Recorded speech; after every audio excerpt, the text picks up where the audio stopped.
Awal ringkas jam ini kembali dengan berita tempatan. Presiden PKR Datuk Seri Anwar Ibrahim mendakwa beliau mendapat perkenaan menghadap Yang di-Pertuan Agong Al-Sultan Abdullah Riayatuddin Al-Mustafa Billah Shah hari ini.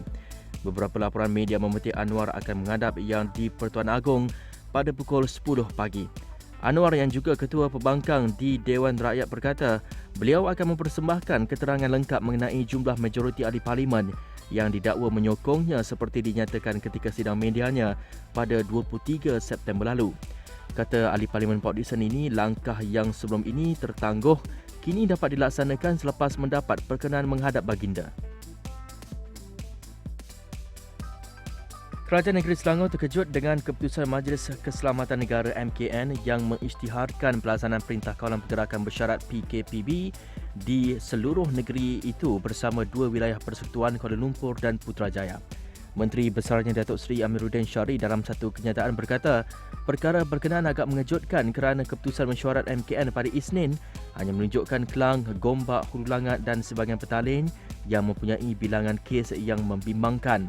Katanya kerajaan negeri berpandangan bahawa beberapa kawasan yang masih dikategorikan zon hijau dan kuning seperti Sabak Bernam dan Kuala Selangor masih terkawal daripada penularan pandemik.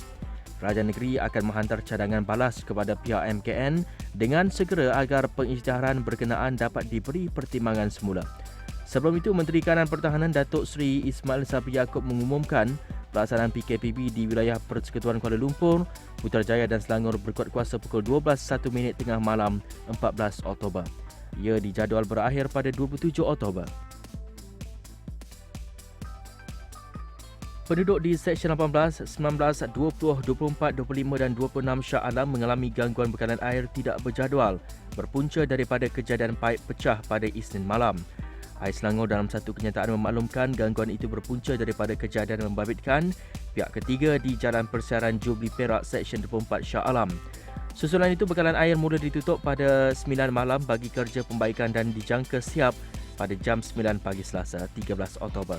Jelasnya penduduk di kawasan terjejas akan mendapat bekalan air secara berperingkat berdasarkan jarak premis dan tekanan air apabila bekalan air disalurkan semula selepas selesai kerja pembaikan.